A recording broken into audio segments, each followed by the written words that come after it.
Inilah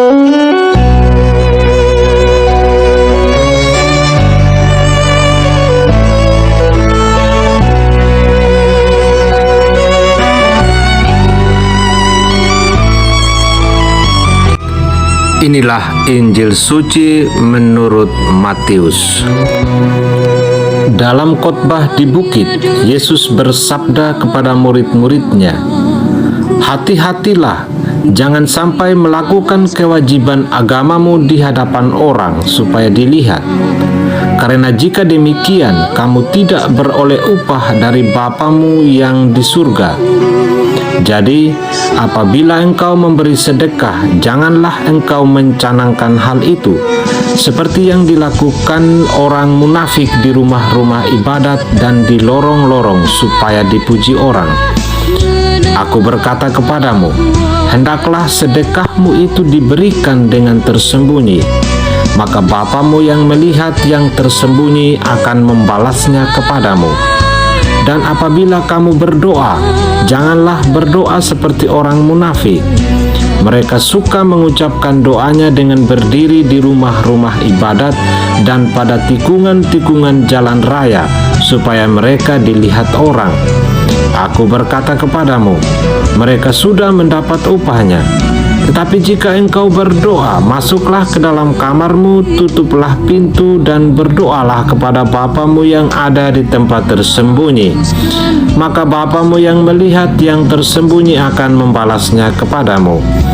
Dan apabila kamu berpuasa, janganlah muram mukamu seperti orang munafik. Mereka mengubah air mukanya supaya orang melihat bahwa mereka sedang berpuasa. Aku berkata kepadamu, mereka sudah mendapat upahnya. Tetapi apabila engkau berpuasa, minyakilah kepalamu dan cucilah mukamu, supaya jangan dilihat orang bahwa engkau sedang berpuasa, melainkan hanya oleh Bapamu yang ada di tempat tersembunyi. Maka Bapamu yang melihat yang tersembunyi akan membalasnya kepadamu." Demikianlah Injil Tuhan. Terpujilah Kristus.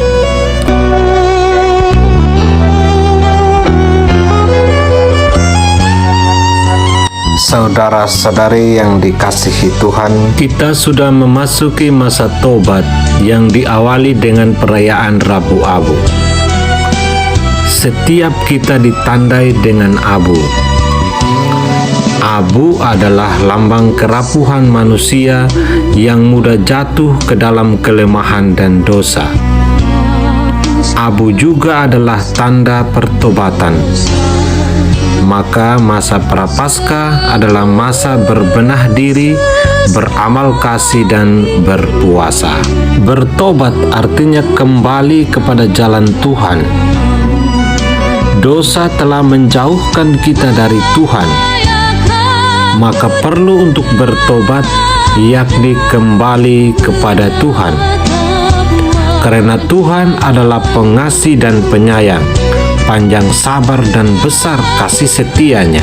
Tobat berarti kita meninggalkan kebiasaan buruk kita di masa lalu, dan kita datang untuk berdamai dengan Allah. Berilah dirimu didamaikan dengan Allah. Bacaan kedua mengatakan demikian. Untuk berdamai dengan Allah, maka dibutuhkan kerendahan hati untuk mengakui diri bahwa kita di hadapan Allah hanyalah seperti debu. Buah dari pertobatan kita adalah bahwa kita beramal baik, berbuat kasih kepada sesama kita. Yesus dalam Injil mengingatkan kita bahwa dalam beramal kasih, dalam berbuat baik, janganlah itu menjadi ajang untuk pamer diri. Tidak perlu pamer akan kebaikan, akan perbuatan kasih kita supaya dipuji dan dilihat orang. Karena Bapa yang tersembunyi akan membalasnya kepadamu. Marilah kita terus berdoa, membangun semangat pertobatan dan kerendahan hati, agar apa yang kita usahakan dapat memperoleh berkat Tuhan untuk hidup kita.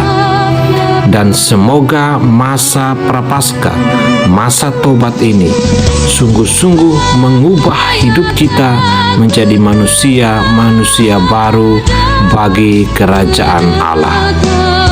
Tuhan memberkati kita.